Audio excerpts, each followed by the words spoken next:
Hello guys, स्वागत है आपका आपके अपने यूट्यूब चैनल मैथ्स मेनिया पर। आज हम इस वीडियो में क्लास 10th की मैथ्स का चैप्टर 1 रियल नंबर्स कवर करने जा रहे हैं।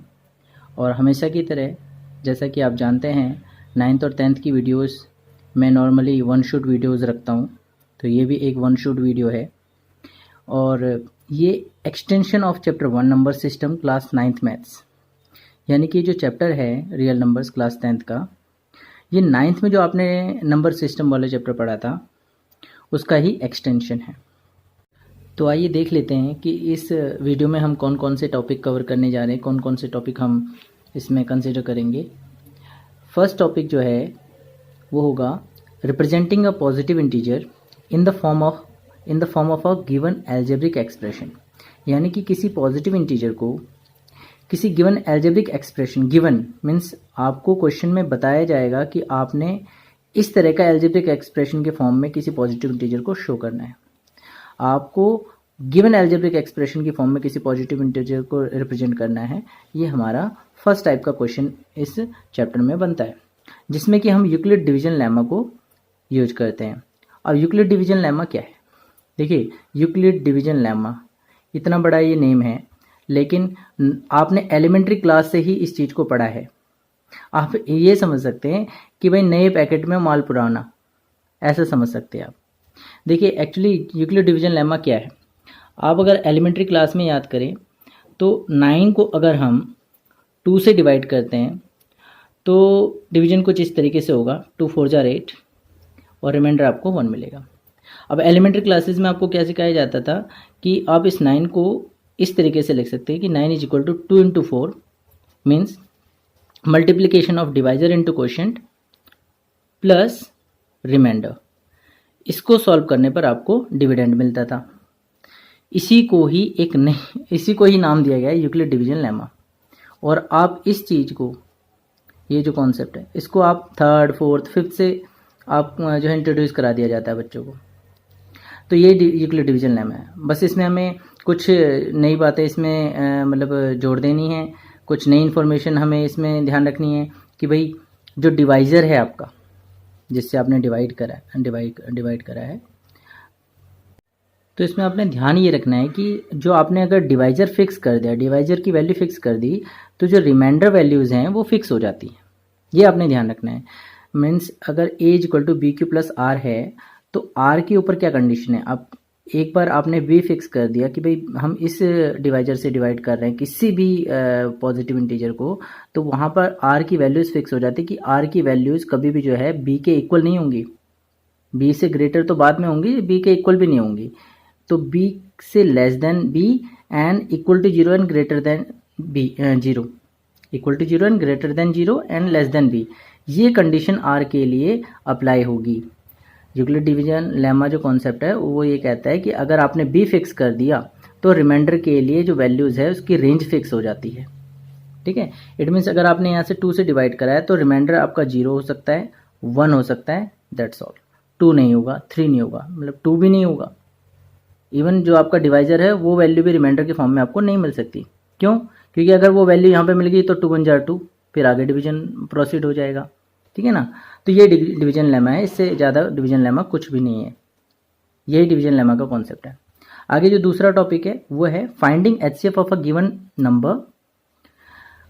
Numbers, HCF of given numbers using Euclid division algorithm. फिर देखिए, एक बहुत बड़ा लंबा चौड़ा नाम आया है, यूक्लिड डिवीजन एल्गोरिथम। ये भी कोई बड़ी चीज़ नहीं है, इसे भी आप एलिमेंट्री क्लासेस से करते आए हैं। अगर आप याद करें तो एचसीएफ फाइंड करने के 2 मेथड्स होते हैं। एचसीएफ फाइंड करने के 2 मेथड्स होते हैं।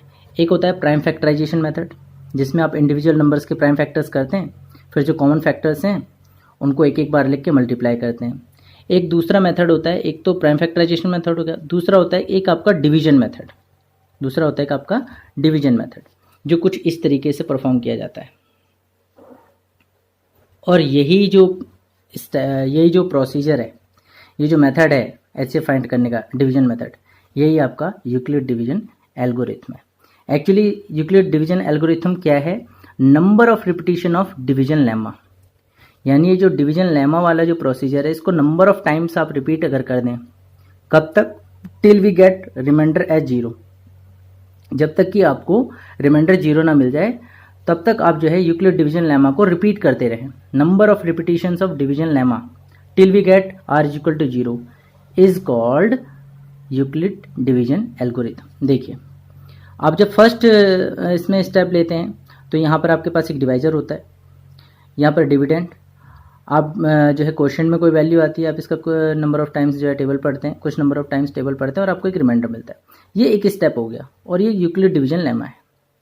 फिर आपका जो यहाँ पे रिमाइंडर है वहाँ पे डिवाइजर बन जाता है और जो आपका डिवाइजर है वो यहाँ पर जो है डिविडेंड बन जाता है और आपके पास एक नया क्वेश्चन आता है, एक नया रिमाइंडर आता है, यहाँ पर फिर एक डिवीजन लेमा वाला स्टेप आ जाता है। इसी तरीके से आपके पास number of times division lemma वाले स्टेप्स आते हैं और आप इसको करते रहते हैं जब तक कि आपका r 0 नहीं आ जाता। तो ये जो होल प्रोसेस होता है जिसमें नंबर ऑफ टाइम्स आपने डिवीजन लेमा यूज करा है, this whole process is called Euclid division algorithm. इससे ज़्यादा यूक्लिड डिवीजन एल्गोरिथम कुछ नहीं है। तो आप ये समझ सकते हैं, जैसा कि मैंने कहा कि यूक्लिड डिवीजन लेमा और यूक्लिड डिवीजन एल्गोरिथम ये नए पैकेट में, माल पुराना, कुछ इसी टाइप से ये है। अगला जो टॉपिक है इस चैप्टर में वो है फंडामेंटल थ्योरम ऑफ अरिथमेटिक। ये भी आपने एलिमेंट्री क्लासेस में खूब किया हुआ है। एलिमेंट्री क्लासेस से स्टार्ट कर देता बच्चा इसको और 6, 7, 8 तक करता रहता है, ऐसे क्वेश्चंस आते रहते हैं। बट आप उसे फंडामेंटल थ्योरम ऑफ अरिथमेटिक नाम से नहीं जानते, सिर्फ आप बोल देते प्राइम फैक्टराइजेशन करना। जब आप किसी नंबर के प्राइम फैक्टर्स करते हैं, किसी नंबर को उसके प्राइम फैक्टर्स के मल्टीप्लिकेशन की फॉर्म में जब आप लिखते हैं, वही आपकी फंडामेंटल थ्योरम ऑफ अरिथमेटिक है। इसको मैंने जो है नीचे अलग से जो है इसका स्टेटमेंट लिखा हुआ है, उसके लिए वहाँ पे एग्जाम्पल शो किया हुआ है, तो उसको अभी देखते हैं। जो नेक्स्ट टॉपिक है इस चैप्टर का वो है proving √2, √5, √2, √3 etcetera this type of numbers are irrational numbers. ये हमें प्रूव करना है। इसका एक मेथड है, वो मैंने क्वेश्चन सॉल्व किया हुआ है, वहाँ पे देखेंगे कि कैसे हम इस चीज़ को प्रूव कर सकते हैं। आगे है analysing the condition under which a rational number can have terminating decimal expression. वो कंडीशन क्या है जब एक रेशनल नंबर जो है टर्मिनेटिंग डेसिमल एक्सप्रेशन शो करेगा। देखिए, एक रेशनल नंबर या तो non terminating but repeating type of decimal expression show कर सकता है या फिर टर्मिनेटिंग। तो कब वो टर्मिनेटिंग डेसिमल एक्सप्रेशन शो करेगा, क्या कंडीशन है रेशनल नंबर के ऊपर, क्या कंडीशन है कि वो डेसिमल एक्सप्रेशन उसका टर्मिनेटिंग हो, तो उसको हम एनालाइज करेंगे। नेक्स्ट जो टॉपिक है इस चैप्टर में वो है some questions based on HCF and LCM। ये मैंने लास्ट में परफॉर्म किए हुए हैं, 2-3 एग्जाम्पल्स लिए हुए हैं, क्वेश्चंस लिए हुए हैं। And some advance questions from NCERT exemplars. तो इस तरीके से मैं इस पूरी वीडियो को कवर करने वाला हूँ। तो आइए पहला पॉइंट देख लेते हैं कि भाई अगर आपको कोई पॉजिटिव इंटीजर दिया हुआ है, एनी पॉजिटिव इंटीजर, और आप उसे गिवन एल्जेब्रिक एक्सप्रेशन, आपको क्वेश्चन में दिया रहेगा कि भाई इस तरह के एल्जेब्रिक एक्सप्रेशन की फॉर्म में आप इसे शो कीजिए, तो वो हम कैसे प्रूव कर सकते हैं। तो क्वेश्चन नंबर 1 है show that any odd positive integer is of the form 6q plus 1, 6q plus 3 and 6q plus 5। Means आपके पास जो पॉजिटिव इंटीजर है वो ओड है और आप किसी भी, देखिए, any odd positive integer is of the form this, ये हमें प्रूफ करना है। तो देखिए, ओड होने से पहले तो हमें एक पॉजिटिव इंटीजर लेना पड़ेगा। तो इसको कैसे शो किया जा सकता है, let a be a positive integer. हमने एक कोई पॉजिटिव इंटीजर ले लिया और b की वैल्यू हमें बड़ी लॉजिकली फिक्स करनी है। ये क्रिटिकल पॉइंट है इस तरह के क्वेश्चंस के लिए। देखिए, हमें प्रूफ क्या करना है कि वो जो ओड पॉजिटिव इंटीजर है वो 6q plus 1, 6q plus 3 and 6q plus 5 की फॉर्म में होना चाहिए। इस तरीके से हमें इसे प्रूफ करना है। तो हम b को 6 के इक्वल लेंगे। अब आप कहेंगे कि सर आपको कैसे पता। देखिए, मैथ्स कम्स फ्रॉम प्रैक्टिस। आप जितने ज़्यादा सम्स परफॉर्म करते हैं, जितने ज़्यादा आप जो है कॉन्सेप्ट को डीपली स्टडी करते हैं, तो इस तरह के लॉजिक्स आप ऑटोमेटिकली लगा लेते हैं। फिलहाल आप इसको समझिए, let b equal to 6, a be a positive integer and b equal to 6। Then if you perform a divided by 6, अगर आप डिवीजन का प्रोसेस परफॉर्म करते हैं, द पॉसिबिलिटीज आर, याद कीजिए डिवीजन लेमा की स्टेटमेंट, वो क्या कहती है कि भाई आपने b फिक्स कर दिया तो r की वैल्यूज फिक्स हो गई हैं कि r आपका 0, 1, 2, 3, 4, 5, दैट्स ऑल। 5 से ज़्यादा नहीं हो सकती। तो a को आप लिख सकते हैं 6q plus 0, 6q plus 1, इस तरीके से आप 5 तक लिख सकते हैं। अगर a कुछ ऐसा है कि उसे 6 से डिवाइड करने पर वो कंप्लीट डिवीजन चला गया, यानी रिमाइंडर 0 आ गया। तो देखिए ए को आप ऐसे लिख रहे हैं और इसको कैसे लिख सकते हैं, 2 इंटू 3 क्यू। आपने इसमें 2 कॉमन ले लिया और किसी भी एक्सप्रेशन का 2 टाइम्स एक इवन नंबर होता है। इट मीन्स ये जो 6 क्यू है जो कि ए है वो एक इवन नंबर है और आपको क्या शो करना है, ओड पॉजिटिव इंटीजर। ये सभी पॉजिटिव इंटीजर्स हैं, इसमें से हाफ इवन आएंगे और हाफ ओड आएंगे। ये फर्स्ट वन, ये जो फर्स्ट कंडीशन है जिसमें R0 है ये इवन आ गया, ए इस कंडीशन में इवन आएगा। इस कंडीशन में देखते हैं ये कैसा आएगा। अगर आप इसमें 2 कॉमन लेते हैं तो 3Q + 1 इस तरह 3Q + 1, देखिए +1 बाहर होगा, इसके ये +1 बाहर होगा, ब्रैकेट से बाहर होगा ये। तो अगर आप इसमें 2 कॉमन लेते हैं तो 3Q + 1 इस तरह का एक्सप्रेशन मिलेगा, यानी इवन नंबर +1 यानी इवन नंबर से ठीक अगला नंबर, और जो कि क्या होगा, ओड होगा। किसी भी इवन नंबर के नेक्स्ट जो नंबर होता है successive number to an even number is odd number. उसके बाद तो ये हमारा ओड आ गया। तो देखिए ओड के लिए एक्सप्रेशन आया हमारे पास, ये एक्सप्रेशन हमें चाहिए था, ये एक्सप्रेशन हमें ओड के लिए मिल गया। नेक्स्ट देखते हैं 6Q + 2। इस तरीके से भी तो हम ए को रिप्रेजेंट कर सकते हैं। तो आप कहेंगे सर ए को हम सभी तरीके से कैसे रिप्रेजेंट कर सकते हैं। आपके लिए इनमें से सिर्फ एक ही एक्सप्रेशन आने वाला है, वो ए पर डिपेंड करेगा। देखिए ए फिक्स नहीं है तो इनमें से कोई भी वैल्यू अभी फिक्स नहीं है, सब जनरल केस में चल रहा है। जहां ए फिक्स हो जाएगा वहां पे आर की वैल्यू फिक्स हो जाएंगी, क्यू की वैल्यूज फिक्स हो जाएंगी। बी तो आपने एज्यूम करा हुआ है, बी को आपने एज्यूम करा है तो आर की वैल्यूज फिक्स हो जाती हैं। बट इनमें से आर कौन सा आएगा ये भी ए क्लियर करेगा, क्यू कौन सा होगा ये भी ए क्लियर करेगा।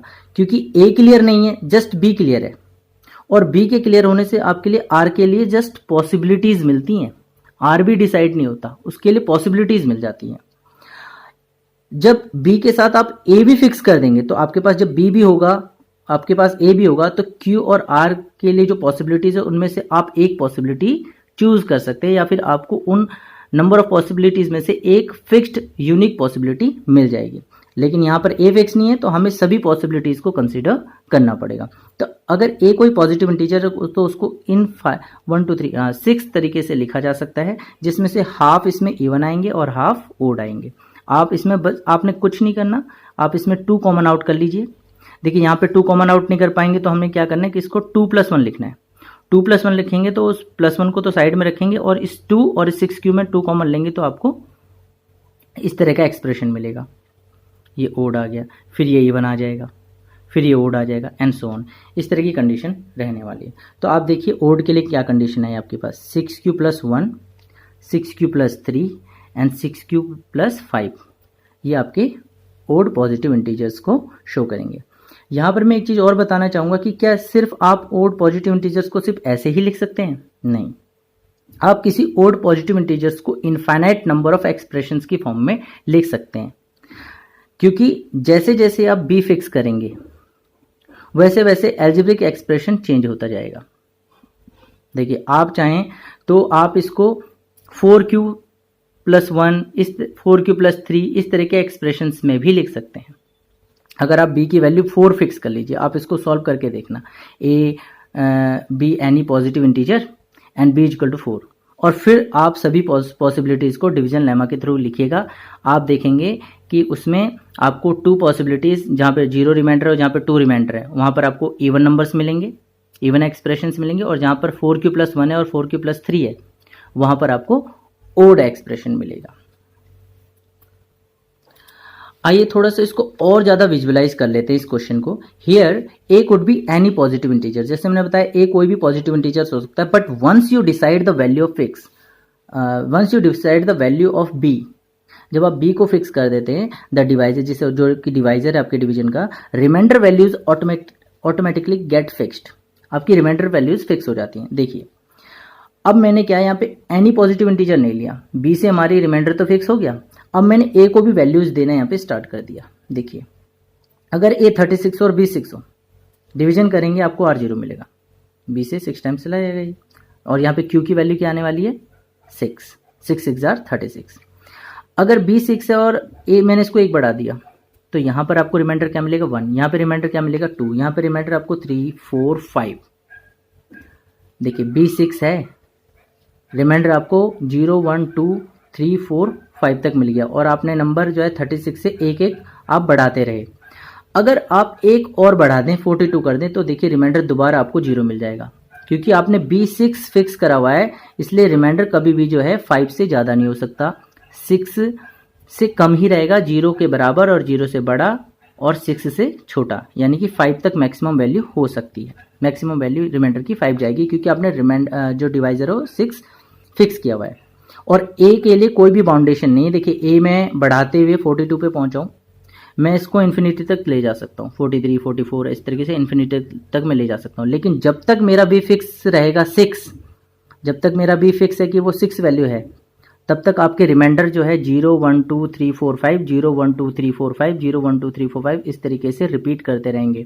कभी भी आपका रिमाइंडर जो है 6 के इक्वल और 6 से बड़ा नहीं आ पाएगा, क्योंकि आपने डिवाइजर जो है 6 फिक्स किया हुआ है। तो आई होप आपको समझ में आया होगा। दिस पैटर्न ऑफ आर, ये जो आपको आर के पैटर्न मिल रहा है अभी ऊपर जो हमने एक्टिविटी करी, इसमें जो आपको आर का पैटर्न मिला है वो किस तरह का रिलेशन आपको शो कर रहा है कि आर के लिए रेंज क्या है, डिवाइजर से छोटा, 0 के इक्वल और 0 से बड़ा। तो आर की वैल्यूज अभी हमने बी फिक्स करा था 6, तो 6 से छोटी होंगी और 0 के बराबर और 0 से बड़ी होंगी, और ये पैटर्न आपका विल कंटिन्यू, ये पैटर्न आपका कंटिन्यू करता रहेगा। ए की वैल्यूज आप बदलते रहो, कोई फर्क नहीं पड़ेगा। अच्छा, अगर हम बात करें क्यू की, क्यू जो क्वेश्चन था, क्या बी के फिक्स होने पर वो भी फिक्स हो जाता है? नहीं, वो ए डिपेंडेंट है, ए पर डिपेंड करेगा। Note that r is fixed according to the value of b, r तो बी की वैल्यू पर वैल्यू पर जो है डिपेंड कर रहा है, उससे फिक्स हो रहा है, but q values are dependent on the value of a. The more is a, the more the value of a, the more is the value of q. देखिए अभी आपको यहाँ पर अगर मैं 42 को डिवाइड करूँ 6 से तो 7 टाइम्स डिवाइड करना पड़ेगा। अगर यहाँ पे 48 आ जाता है तो 8 टाइम्स, है ना। 48 अगर आ जाता है तो कितने टाइम्स आप डिवाइड करेंगे? 6 बढ़ गया ना, तो 7 टाइम्स में जा रहा था तो फिर वो 8 टाइम्स में जाएगा। और ऐसे अगर ये ए कोई 3 डिजिट का 4 डिजिट का नंबर हो गया तो और 6 से आप डिवाइड करें तो आपका क्यू जो है काफ़ी बड़ा हो जाएगा। तो आप समझ पा रहे होंगे कि क्यू वैल्यूज जो है वो ए पर डिपेंड कर रही हैं और आर की वैल्यूज जो है वो पी पर डिपेंड कर रही हैं। तो सारी कहानी कब क्लियर होगी? जब आपका बी भी क्लियर हो और ए भी क्लियर हो, नहीं तो फिर जनरल केस को आपको कंसिडर करना पड़ेगा। And every a b q and r set, जो भी आपको डिवीजन करने पर ए बी क्यू और आर का सेट मिल रहा है, चाहे वो किसी भी तरह का ए बी क्यू और आर का सेट हो, वो इस रिलेशन को, इस यूक्लिड डिवीजन लेमा के रिलेशन को, इस स्टेटमेंट को सेटिस्फाई करेगा, फॉलो करेगा। क्वेश्चन नंबर 2 देखते हैं।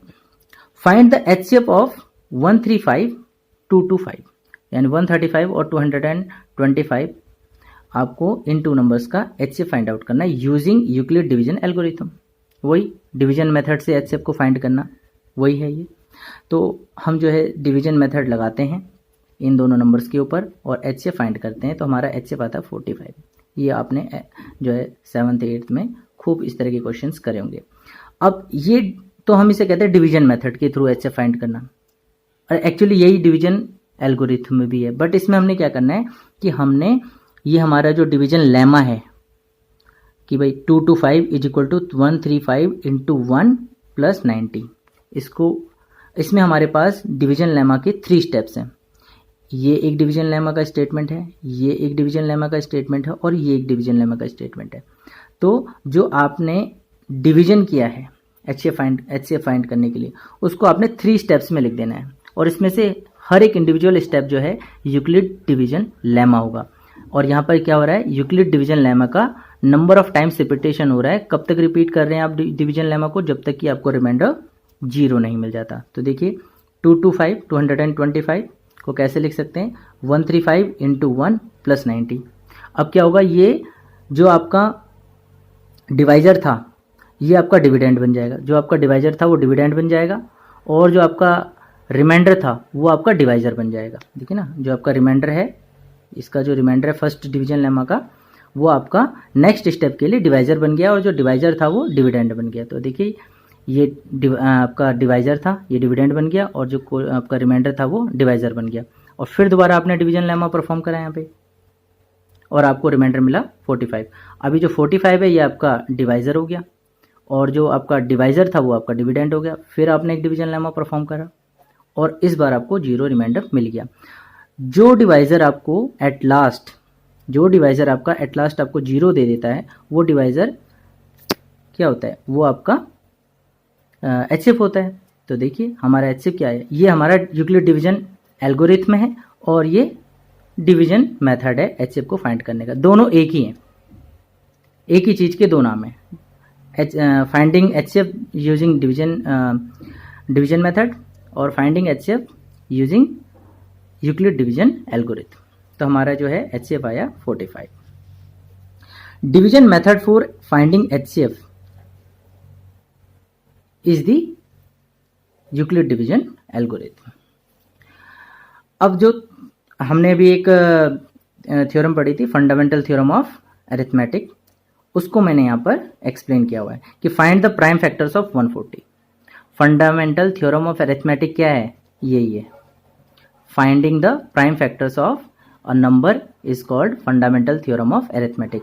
इसको वैसे क्या कहते हैं कि a composite number can be expressed, किसी आप कंपोजिट नंबर को एक्सप्रेस कर सकते हैं as the product of prime numbers, some prime numbers, कुछ प्राइम नंबर्स के प्रोडक्ट के फॉर्म में आप किसी भी कंपोजिट नंबर को लिख सकते हैं। यही फंडामेंटल थ्योरम ऑफ अरिथमेटिक है। तो देखिए आपके पास एक कंपोजिट नंबर है, आपने इसके प्राइम फैक्टर्स फाइंड आउट किए और उन प्राइम फैक्टर्स के मल्टीप्लिकेशन के फॉर्म में आपने इसको लिख दिया। तो any positive number can be expressed as the multiplication of its prime factors. अगला जो टॉपिक है इस चैप्टर में वो है prove that √5 is an irrational number. We will prove it by method of contradiction. इस चीज को प्रूव करने के लिए हम चैप्टर 1 में मेथड ऑफ कंट्राडिक्शन को यूज करेंगे। मेथड ऑफ कंट्राडिक्शन क्या होता है कि जो हमें प्रूव करना होता है उसका जस्ट अपोजिट स्टेटमेंट हम लेट कर लेते हैं, अज्यूम कर लेते हैं। तो यहाँ पर हमें इरेशनल प्रूव करना है तो हम जो है √5 को एक रेशनल नंबर अज्यूम कर लेंगे।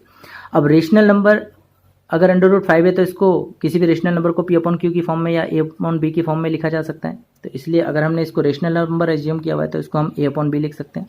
This implies if √5 be a rational number, this implies √5 is equal to A/B, where A and B are co-prime numbers, ऐसा कह लीजिए। या फिर this rational number is in its simplest form, यानी कि इसको आपने जितना क्रॉस ही हो सकता था आपने क्रॉस किया हुआ है, ऐसा कह लीजिए। या फिर कह लीजिए कि A and B are co-primes, या फिर आप कह सकते हैं कि HCF A और B के बीच में क्या है, 1। इन तीनों स्टेटमेंट्स का एक ही मीनिंग है कि ये A और B क्या है, को प्राइम है, इनके बीच में HCF जो है 1 है, यानी कि हाईएस्ट कॉमन फैक्टर 1 है इनके बीच में। एंड ऐसा भी कह सकते हैं कि this rational number is in its simplest form, ये अपनी सिंपलेस्ट फॉर्म में। अब देखिए ये हमारा अजम्पशन है, इसी अजम्पशन को मैंने अच्छी तरीके से यहाँ पे एक्सप्लेन किया हुआ है। अब जब हम इसको थोड़ा सॉल्व करेंगे और वैलिड ऑपरेशंस लगाएंगे, मैथमेटिकल ऑपरेशंस लगाएंगे, तो हम एक फॉल्स रिजल्ट की ओर बढ़ जाएंगे, हमें एक फॉल्स रिजल्ट मिलेगा जो हमारी अजम्पशन के जस्ट अपोजिट होगा। हमारी अजम्पशन क्या है, इनके बीच में जो हाईएस्ट कॉमन फैक्टर है वो 1 है, 1 के अलावा इनके बीच में कोई भी कॉमन फैक्टर नहीं है, ये हमारी अजम्पशन है। और देखते हैं हमें रिजल्ट क्या मिलता है। अब हम इसको क्रॉस मल्टीप्लाई कर सकते हैं, ये एक मैथमेटिकल ऑपरेशन है, वैलिड मैथमेटिकल ऑपरेशन है, यहाँ पे हम ऐसा कर सकते हैं, कुछ गलत नहीं कर रहे हैं। अगर हम ऐसा क्रॉस मल्टीप्लिकेशन कर रहे हैं तो हम कर सकते हैं। तो हमने क्रॉस मल्टीप्लिकेशन कर दिया तो √5 भी हमें मिल गया लेफ्ट हैंड साइड में और राइट हैंड साइड में A यहाँ पर बच गया। अब हम इसको स्क्वायर कर सकते हैं, ये भी एक वैलिड मैथमेटिकल ऑपरेशन है, कुछ गलत नहीं है। तो स्क्वायर कर दिया, हमारे को क्या मिला, 5b² = a²। अब इसे हम फर्स्ट इक्वेशन लेट कर लेंगे। अब ये इक्वेशन कुछ कह रही है, ये जो इक्वेशन है ये हमें कुछ इन्फॉर्मेशन दे रही है। क्या इन्फॉर्मेशन दे रही है कि a² को आप 5 × b² लिख सकते हैं। और आप किसी नंबर को अगर 2 नंबर्स के मल्टीप्लिकेशन के फॉर्म में लिखते हैं तो उनमें से हर एक नंबर उसका एक फैक्टर होता है।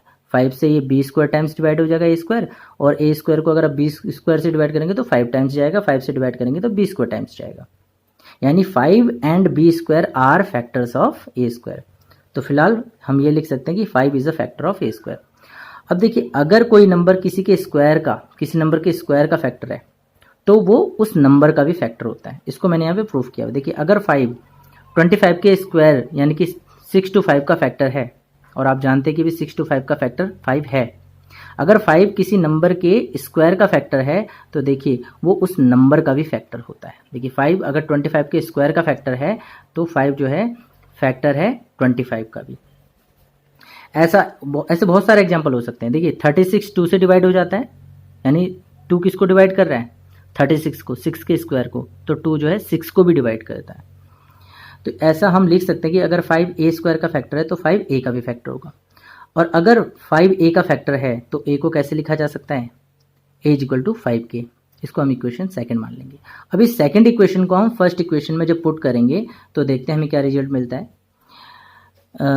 5 बी स्क्वायर ये एज इट इज हमने उतार लिया, और ए की जगह पर हम क्या रखेंगे? 5 के। तो 5 के का स्क्वायर। इसको सॉल्व करेंगे तो हो जाएगा 25 के स्क्वायर। बी स्क्वायर को लेफ्ट हैंड साइड में रखकर और 5 को अगर हम राइट हैंड साइड में ले जाएंगे तो हमें कुछ ऐसा मिलने वाला है। इसको अगर हम सॉल्व करेंगे तो 5 के स्क्वायर हमको मिलेगा। अब ये इक्वेशन भी अपने आप में हमें एक इन्फॉर्मेशन दे रही है, कुछ बता रही है। क्या बता रही है? कि 5 जो है ना बी स्क्वायर का फैक्टर है। अगर 5 बी स्क्वायर का फैक्टर है ना तो 5 बी का भी फैक्टर होगा, जैसे कि अभी मैंने ऊपर बताया आपको।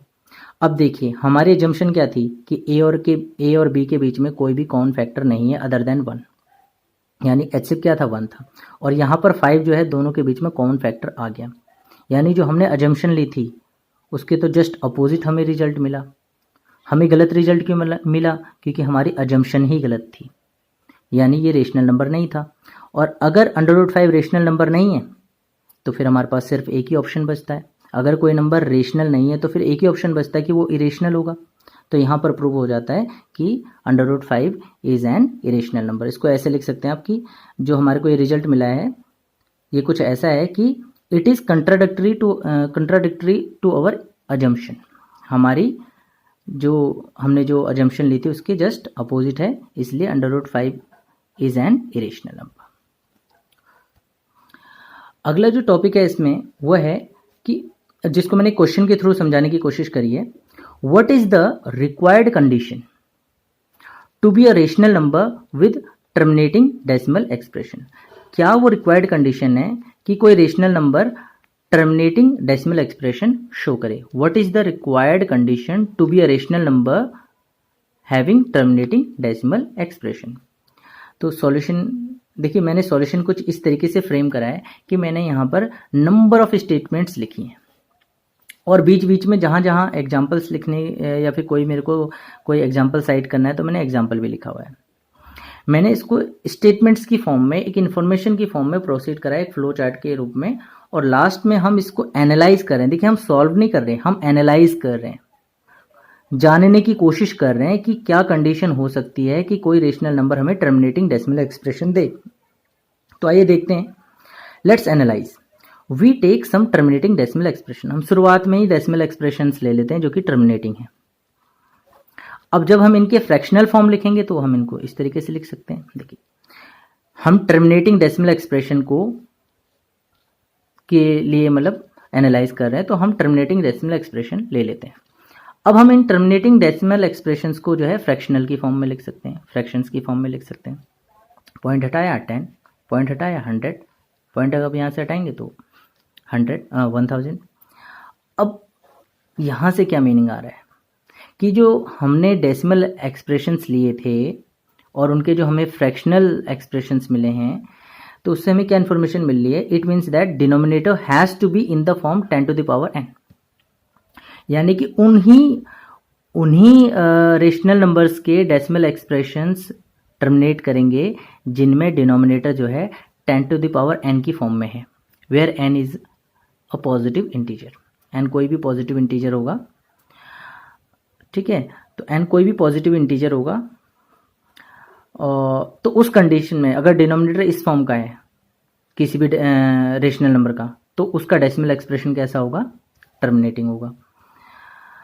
और 10 to the power n होने का मतलब क्या है कि हम उसको ऐसे भी लिख सकते हैं कि देखिए, मैं 10 को कैसे लिख सकता हूँ? 2 into 5, और 2 की भी पावर n हो जाएगी, 5 की भी पावर n हो जाएगी। यानी कि वो सभी rational number terminating decimal expression देंगे जिसमें डिनोमिनेटर इस फॉर्म में होगा या फिर इस फॉर्म में होगा। अब आगे इससे हमें क्या इन्फॉर्मेशन मिली है? It means denominator b such that, denominator कुछ ऐसा होना चाहिए we get pairs of 2 and 5। देखिए जितने बार हमें 2 मिलेगा उतने बार हमें 5 मिलेगा। देखिए जितने बार हमें 2 मिल रहा है उतने बार 5 मिल रहा है, यानी हमें 2 और 5 के क्या मिल रहे हैं? पेयर्स। यानी डिनोमिनेटर रेशनल नंबर का कैसा होना चाहिए कि उसमें हमें 2 और 5 के पेयर्स मिले as prime factors of denominator. जब हम डिनोमिनेटर के प्राइम फैक्टर्स करेंगे तो हमें 2 और 5 जो है पेयर्स में मिलने चाहिए। ये कंडीशन आ रही है, तभी उस रेशनल नंबर का डेसिमल एक्सप्रेशन जो है टर्मिनेट करेगा। But what if we get only 2s and 5s as prime factors of denominator but they are not in pair. लेकिन ऐसा भी तो हो सकता है कि हमारे पास एक ऐसा नंबर हो डिनोमिनेटर में जिसमें हमें 2s मिले हैं, 5 मिले हैं, बट वो पेयर में नहीं है। तो उस कंडीशन में क्या वो रेशनल नंबर टर्मिनेट करेगा? हाँ, उस कंडीशन में भी वो टर्मिनेट करेगा, क्योंकि हम जो पेयरिंग वहाँ पर नहीं हो रही उस पेयरिंग को हम कंप्लीट कर सकते हैं। कैसे? आइए देखते हैं। देखिए we can easily make them paired. अगर हमें प्राइम फैक्टर क्यू के प्राइम फैक्टर्स में, डिनोमिनेटर के प्राइम फैक्टर्स में 2s मिल रहे हैं, 5 मिल रहे हैं, बट वो पेयर में नहीं, तो हम उसे पेयर में कर सकते हैं। मोर ओवर, हालांकि we won't be able to do this if we have any other number also as prime factor.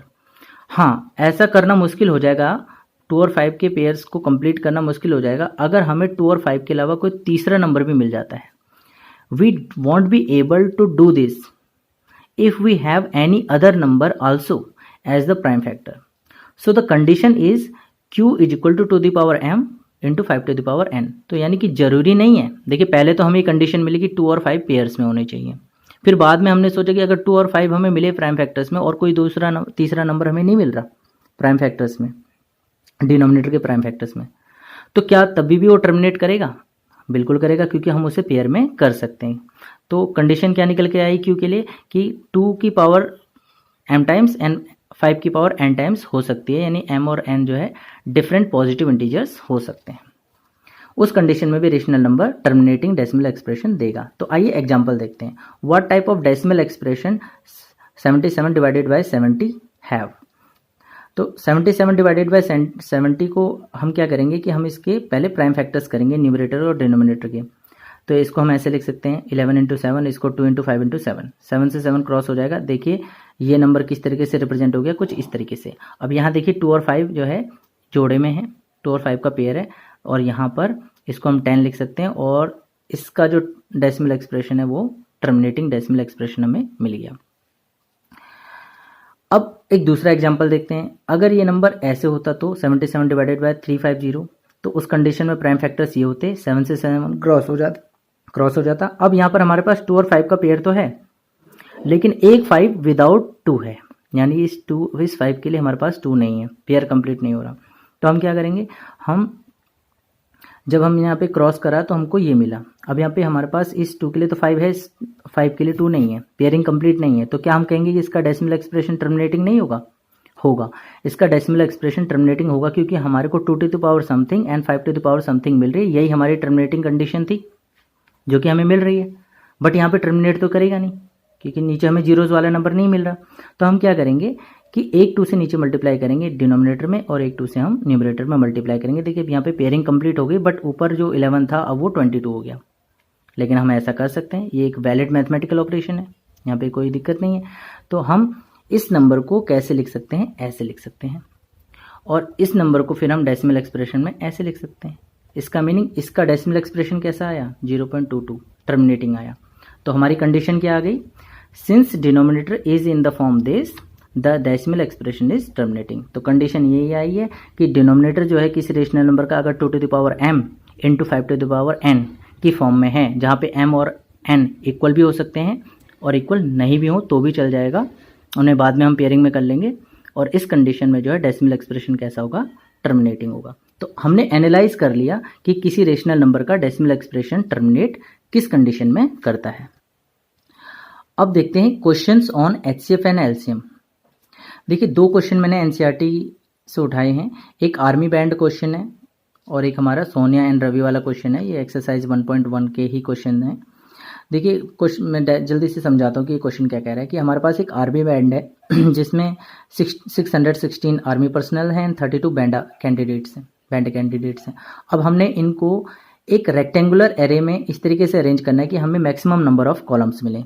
तो हम किस तरह के जो है रेक्टेंगुलर एरेज जो है ऑब्टेन कर सकते हैं।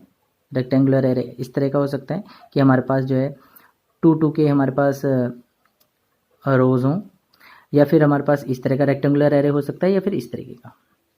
We have to arrange them in an rectangular array with maximum number of columns. यही हमारी कंडीशन है। हमारे पास इतने आर्मी पर्सनल्स हैं, इतने हमारे पास बैंड कैंडिडेट्स हैं, हमने उनको रेक्टेंगुलर एरे में अरेंज करना है, लेकिन कंडीशन ये है कि हमें मैक्सिमम नंबर ऑफ कॉलम्स रखने हैं। तो देखिए यहाँ पे हमें 2 कॉलम्स मिले, यहाँ पे 4 और यहाँ पे 8, और यही हमारा 8 आंसर है। बट ये हमारा आंसर 8 क्यों है? 8 ही हमारा आंसर क्यों है देखिए। और 8 मैं बताऊं इन दोनों का HCF है, तो इसको थोड़ा सा एक्सप्लेन करता हूं मैं। देखिए मैं इस तरीके से क्यों अरेंज कर पाया। देखिए 616 आर्मी पर्सनल्स को मैं 2 के ग्रुप्स में अगर अरेंज करूं तो मेरे को 308 रोज मिलेंगी, 308 रोज मिलेंगी।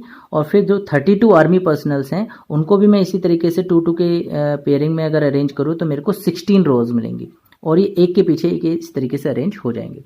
ऐसा ही मैं 4 के रोज बना के भी कर सकता हूँ, 8 के रोज बना के भी कर सकता हूँ। इसके अलावा मैं अगर कोई दूसरी कंडीशन रखता हूं तो मेरे को रेक्टेंगुलर एरे नहीं मिलेगा। 2 is a common factor of these 2 numbers. 4 is also a common factor and 8 is the highest common factor. यानी कि हम वो नंबर ढूंढ रहे हैं जो कि इन दोनों नंबर को डिवाइड करने वाला बड़े से बड़ा नंबर हो। आप 8 से डिवाइड कर सकते हैं 616 को भी, 32 को भी। 8 वो नंबर है जो कि बड़े से बड़ा है, जो दोनों को कॉमनली डिवाइड करता है कंप्लीटली। इसके अलावा कोई ऐसा नंबर नहीं है। इसलिए अगर आप ऐसा करते कि भाई आप मैक्सिमम नंबर ऑफ कॉलम्स, ऐसे भी तो आपको मिल सकते थे कि आप 616 को इस तरीके से एक ही लाइन में, एक ही रो में लिख दीजिए, तो यहाँ पे आपको 616 कॉलम्स मिल जाते। बट जो 32 आर्मी पर्सनल्स हैं उनको इस तरीके से अरेंज करने पर 32 आर्मी बैंड कैंडिडेट्स के बाद यहाँ पर जगह खाली बच जाती, यानी हमें रेक्टेंगुलर एरे नहीं मिलता। तो हम ऐसा नहीं कर सकते। हम सिर्फ उसको उसके कॉमन फैक्टर्स के टर्म्स में ही लिख सकते हैं। और मैक्सिमम नंबर ऑफ कॉलम्स हमें कब मिलेंगे? जब हम उन्हें कुछ इस तरह की रोज में डिस्ट्रीब्यूट करें कि जहां पर number of personals and army band candidates कितने हो, हाईएस्ट कॉमन फैक्टर के इक्वल हो। अगर रो में इतने कैंडिडेट्स हैं जितना कि इन दोनों नंबर्स का हाईएस्ट कॉमन फैक्टर है, तो उस कंडीशन में ही हमें मैक्सिमम नंबर ऑफ कॉलम्स मिल रहे हैं। But it won't be a rectangular array, जैसे मैंने बताया। HCF is the highest number that divides the given numbers commonly. HCF क्या ऐसा नंबर होता है, देखिए फैक्टर होता है डिवाइड करने वाला नंबर, कॉमन फैक्टर 2 या 3 जितने भी नंबर्स हैं उनको कॉमनली डिवाइड करने वाला नंबर, और ऐसे बहुत सारे कॉमन फैक्टर्स आपको मिल सकते हैं। उन बहुत सारे कॉमन फैक्टर्स में जो हाईएस्ट होता है वही HCF होता है, हाईएस्ट कॉमन फैक्टर। तो इस क्वेश्चन का आंसर जो है HCF से निकलेगा। दूसरा जो क्वेश्चन है वो है सोनिया एंड रवि वाला क्वेश्चन, जिसमें कि ये दोनों जो है एक सर्कुलर पाथ में एक ही जगह से एक ही टाइम पे स्टार्ट करते हैं। Now Sonia will complete the circle in every 18 minutes. Sonia जो है हर 18 मिनट में सर्कल कंप्लीट कर रही है, जबकि रवि जो है हर 12 मिनट में सर्कल को कंप्लीट कर रहा है। इस तरीके से वो, अगर आप देखें तो जो सोनिया है हर 18 मिनट्स के बाद स्टार्टिंग पोजीशन पे होगी, और रवि जो हर 12 मिनट्स के बाद स्टार्टिंग पोजीशन में होगा। शुरू करने के 36 मिनट्स बाद सोनिया के जो है 2 चक्कर्स यानी 2 राउंड्स कंप्लीट हो रखे होंगे, और रवि के 3 राउंड्स कंप्लीट हो चुके होंगे। बट ये स्टार्टिंग पोजीशन पे होंगे 36 मिनट्स के बाद। इसके बाद ये 72 मिनट्स के बाद दोबारा स्टार्टिंग पोजीशन पे पहुंचेंगे। बट क्वेश्चन में ये पूछा गया है कि स्टार्ट करने के बाद वो कम से कम समय कब है जब वो दोबारा स्टार्टिंग पोजीशन पे पहुंचते हैं। तो देखिए इसका आंसर निकलेगा एलसीएम से, लीस्ट कॉमन मल्टीपल। यानी कि ये 36 क्या है, इनके टेबल का कॉमन नंबर है। कॉमन मल्टीपल हो गया ना, ये इसके मल्टीपल है, ये इसके मल्टीपल है, ये कॉमन मल्टीपल हो गया। और कॉमन मल्टीपल बहुत सारे आएंगे बीच में, उनमें जो लीस्ट होगा, लीस्ट कॉमन मल्टीपल, वो तो 36 है। तो इसलिए इसका आंसर जो है एलसीएम से आएगा। 36 is LCM of 18 and 12। The least number that gets divided by both these two numbers commonly is called the LCM of these two numbers. आइए some advance questions from NCERT exemplars, उनको देख लेते हैं। Prove that if x and y are both odd positive integers, x and y odd positive integers हैं, then x square plus y square is even but not divisible by 4। अगर x और y odd positive integer है तो उनके squares का सम जो है even तो होगा बट 4 से डिवाइड नहीं होगा, ये हमें प्रूव करना है। तो देखिए अगर x पॉजिटिव इंटीजर है और ओड है तो उसको इस तरीके से रिप्रेजेंट कर सकते हैं, और y एक दूसरा नंबर है वो भी ओड है तो उसको इस तरीके से रिप्रेजेंट कर सकते हैं। अगर हम इन दोनों का स्क्वायर फाइंड आउट करें तो इस तरीके से लिखेंगे, और फिर नेक्स्ट स्टेप में इनका हम होल स्क्वायर ओपन करेंगे, फिर लाइक टर्म्स को ऐड करने की कोशिश करेंगे। यहाँ कोई लाइक टर्म्स नहीं है, जस्ट 4 कॉमन आ रहा है, तो यहाँ में a square b square a and b ये ब्रैकेट के अंदर मिल जाएगा, और 1 + 1 2 इस तरीके से हमें ये सॉल्व होगा। तो यहाँ पर आप देख सकते हैं कि ये जो फर्स्ट टर्म है ये 4 का मल्टीपल है प्लस 2, तो 4 का कोई भी मल्टीपल है उसमें आप 2 ऐड करेंगे तो आपको एक इवन नंबर मिलेगा। तो यानी कहीं ना कहीं x square plus y square हमें इवन मिला है। और यहाँ पे दूसरी चीज़ देखने वाली क्या है कि ये आपका जो नंबर है ये डिविजिबल बाय 4 नहीं है। क्यों? देखिए 4 से डिवाइड होने वाला नंबर तो ये है और उससे 2 ज़्यादा है। अगर 4 से डिवाइड होकर और उससे 4 ज़्यादा होता, 8 ज़्यादा होता, 12 ज़्यादा होता तो फिर ये होल क्वांटिटी 4 से डिवाइड होती। देखिए 4 के मल्टीपल से ये 2 एक्स्ट्रा है, इसलिए ये जो होल क्वांटिटी है जो कि x square plus y square के इक्वल है ये आपकी 4 से डिवाइड नहीं होगी। तो it is 2 more than the multiple of 4। This implies x square plus y square is not divisible by 4 if both x and y are odd positive integer, but the sum would always be an even number, जैसे कि मैंने ऊपर explain किया है। दूसरा question देखते हैं जल्दी से। Question number 2, prove if n is odd integer. अगर n कोई ओड इंटीजर है then n square minus 1 is divisible by 8। 8 से वो डिवाइड होगा, ये वाला एक्सप्रेशन। जबकि आपकी कंडीशन क्या है कि n कोई ओड इंटीजर होना चाहिए। तो जल्दी से इसको सॉल्व कर लेते हैं। Let n is equal to 2a + 1। कोई भी ओड इंटीजर इस तरीके से रिप्रेजेंट किया जाता है। नाउ n स्क्वायर माइनस 1 अगर हम करेंगे तो n की जगह पर हमें 2a + 1 रखना है, उसका स्क्वायर करना है -1। इसी को सॉल्व करा है, n की जगह पे हमने एक ओड पॉजिटिव इंटीजर रखा है। इसका होल ब्रैकेट ओपन करेंगे तो ये 3 टर्म्स मिलेंगे n -1, ये रहा -1 + 1 के साथ कट जाएगा तो हमको 4a स्क्वायर प्लस 4a मिलेगा, जिसमें हम 4 को अगर कॉमन आउट करते हैं तो a स्क्वायर प्लस a मिलेगा। अब आप कहेंगे सर हमें तो प्रूफ करना है कि ये 8 से डिविजिबल है, यहाँ तो 8 कहीं दिख नहीं रहा, कॉमन आउट नहीं हुआ 8। बेशक 8 कॉमन आउट नहीं हुआ बट हम इसे इसमें 8 कॉमन आउट कर सकते हैं। मैं इसको 2 से ऊपर मल्टीप्लाई करके 2 से नीचे डिवाइड कर दूंगा। तो जो डिवाइड करूंगा उसको मैं होल ब्रैकेट के अंदर ले जाऊंगा, और जो मैंने 2 से मल्टीप्लाई करा है वो बाहर 8 बन जाएगा। एक्चुअली मैंने इसको 2 से मल्टीप्लाई कर दिया, 2 से डिवाइड कर दिया। तो इसका एक फॉर्म ये भी हो सकता है। तो आपने देखा कि जब मैंने n को पॉजिटिव ओड पॉजिटिव इंटीजर लिया और n स्क्वायर माइनस 1 के लिए सॉल्व करा तो मेरे पे एक्सप्रेशन कुछ इस तरह का मिला, और ये एक्सप्रेशन क्लियरली दिख रहा है कि अ मल्टीपल ऑफ 8 है। ये 8 के ही पार्टे का नंबर आएगा। 8 का टेबल इतने बार पढ़िए आप, ठीक है। तो ये प्रूव हो जाता है कि n square minus 1 a multiple of 8 होगा, जबकि n आपका कोई ओड पॉजिटिव इंटीजर हो। तो आई होप आपको ऑल द कॉन्सेप्ट क्लियर हुए होंगे। तो इस वीडियो में सिर्फ इतना ही, ये एक वन शॉट वीडियो है। मैंने कोशिश करी कि चैप्टर 1 से जुड़े हुए जितने भी कॉन्सेप्ट्स हैं और जितने भी इंपॉर्टेंट क्वेश्चंस हैं वो इस वीडियो में कवर हो जाएं। फिर भी अगर आपको किसी पर्टिकुलर टॉपिक पे वीडियो बनानी हो चैप्टर 1 के तो आप कमेंट कर सकते हैं, मैं एक सेपरेट वीडियो उस पर बना दूंगा। Thank you.